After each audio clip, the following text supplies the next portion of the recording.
As we proceed, viewer discretion is highly advised. The following content is presented for educational and entertainment purposes only. This is a verbatim transcript of federal courtroom testimony from the Sean Diddy Combs trial, as reported. For years, Sean Diddy Combs seemed untouchable. He built an empire on swagger and an uncanny ability to turn whispers into platinum hits and multi-million-dollar brands. Parties that blurred into dawn, contracts inked on yachts, and artists who rose and fell like notes in a beat. It was all just the cost of doing business at the top. But behind velvet ropes and billion-dollar endorsements lay rumors too persistent to die.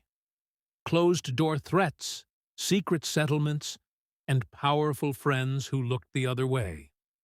It wasn't until a quiet subpoena landed at Oprah Winfrey's Montecito mansion that the whispers took shape in a federal courtroom. At first, no one outside the tightest circle knew she had been compelled to testify, but in an age where nothing stays hidden, a single slip was inevitable. A disgruntled court clerk leaked a shaky clip of Oprah under oath, calm, deliberate, and devastating. The footage was only a few minutes long, but it changed everything. Oprah spoke in her familiar measured tone, weaving a narrative of discomfort and deep unease. She described attending one of Diddy's infamous parties over a decade ago, a gathering so exclusive that billionaires mingled with rappers, models, and politicians, phones locked away on arrival. There, in a marble hallway lined with guards pretending to be invisible, a young woman cornered Oprah. Whispering through tears, she begged for help, swearing she was being forced to sign a contract in exchange for her silence about what she'd witnessed behind Diddy's closed doors. Oprah confessed she didn't do enough then. Fear of scandal, fear of retaliation, fear of destroying a fragile empire that many black artists depended on. But the memory haunted her. She said she approached Diddy discreetly that night. His response chilled her, a tight smile and a warning that it was dangerous to meddle in grown folks' business. And then she dropped a name that electrified everyone listening: Jay-Z. Oprah said she confided her unease to Jay at a charity gala months later. She recalled him leaning close, voice low, saying, "We know how Puff operates. Just stay out the way. We protect the legacy, even if we don't agree with every part of it." She never forgot that line. We protect the legacy. In the leak, Oprah never accused Jay-Z of a crime, but her words painted him as an insider who chose silence over truth. To prosecutors, that one sentence opened a door. To the public, it set social media on fire. Hashtags trended worldwide, linking Jay-Z to Diddy's downfall, whether fairly or not. Inside the courthouse, Diddy's lawyers exploded in fury when they learned the deposition had leaked. They demanded a mistrial, blaming the court for tainting the jury pool. The judge refused. Instead, more witnesses were called.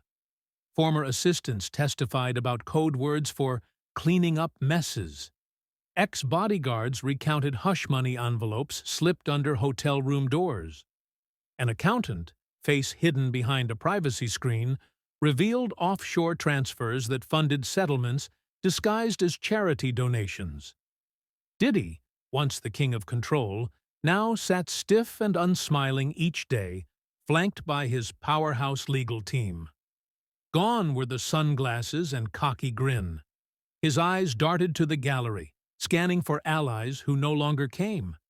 He insisted to anyone who'd listen that Oprah was misremembering, manipulated by prosecutors desperate to score headlines. But his denials rang hollow next to a lineup of former friends willing to trade loyalty for immunity. Outside, the atmosphere was carnival, and battlefield rolled into one. Protesters hoisted signs declaring hashtag Justice for Survivors. Others waved placards claiming a racial witch hunt. that America couldn't stomach a black mogul owning jets and billion-dollar vodka lines. Inside studios and podcasts, pundits argued endlessly. Was this about real crimes or envy of black wealth? Was Oprah brave or a traitor to a code of silence that once shielded everyone? Jay-Z's camp moved quickly to limit the damage. A statement, carefully lawyered, acknowledged he'd had private conversations with Ms. Winfrey many years ago, but insisted he had zero knowledge of any criminal wrongdoing by Mr. Combs. Privately, insiders whispered Jay-Z was furious, at Diddy for dragging him into the mess, at Oprah for speaking truths that were never meant for court transcripts. As days turned into weeks, the trial revealed more than scandal. It laid bare an entire era's moral compromise. Witness after witness described a culture where young talent was exploited, ambition was weaponized, and power was traded like currency. If Diddy fell, how many other names would be whispered next? But amid the chaos, it was Oprah's presence that hung over every cross-examination. She had nothing to gain, no book to sell, no show to promote. She spoke because, in her own words, silence had protected too many predators for too long. She said she would not carry that burden into her twilight years. The final stretch of the trial blurred fact and spectacle. Prosecutors used Oprah's testimony as a moral anchor. If America's most trusted voice said she saw the rot, how could the jury ignore the stench? Defense lawyers hammered back, painting her as mistaken, misled by a scared girl at a party where drinks flowed freely and memories could twist with age. But the jury seemed riveted each time her words reappeared in transcripts and clips replayed behind closed doors. As the days dragged on, more leaks surfaced. Audio recordings of frantic phone calls hinted at high-level panic when rumors of an investigation first hit Diddy's camp. Financial documents revealed shell companies wired money to silence sudden NDAs signed by dancers, assistants, and lesser-known producers. Each leak deepened the sense that this wasn't just a single man's recklessness. It was an entire fortress of complicity, built brick by brick with favors and fear. Behind the scenes, whispers said more powerful names were watching the trial like hawks, praying it wouldn't grow into a domino chain. Some insiders claimed Oprah had been pressured to keep quiet once her involvement was discovered. Old business partners phoned her team, pleading for a retraction, or at least a clarification. But she refused.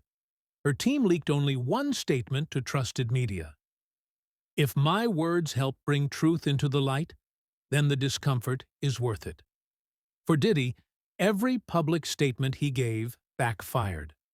One televised interview designed to paint him as a victim went viral for all the wrong reasons. Viewers mocked his robotic answers and the awkward moment when he claimed Oprah never really knew him. Memes sprouted instantly, branding him the king of NDAs. Jay-Z, ever the master of narrative, tried to pivot. He released a surprise video, part apology, part confession. In it, he spoke of an era when young men with no generational wealth clung to each other, excused bad behavior, and told themselves it was the cost of climbing out of poverty. He never admitted knowledge of crimes, but the subtext was clear. He knew lines were crossed, and he'd looked away too often. It was a confession tailored for forgiveness, and it worked for some fans. But for others, it only proved Oprah right. Meanwhile, every corner of the industry braced for aftershocks. Big-name execs canceled meetings. Brands that once raced to sponsor Diddy's parties quietly scrubbed his image from ad campaigns. Liquor distributors debated pulling Ciroc from shelves if a conviction landed. Rumors swirled that the FBI, emboldened by Oprah's revelations, might open parallel probes into related hush money deals stretching back 20 years. When closing arguments came, the courtroom fell silent. Prosecutors reminded the jury of the frightened woman in the marble hallway, the locked phones, the cash payments masked as charitable donations.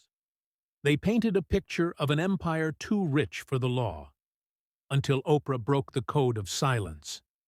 They asked the jury to believe her, because believing her meant believing every voiceless person who never got their day in court. The defense fired back, invoking race and envy.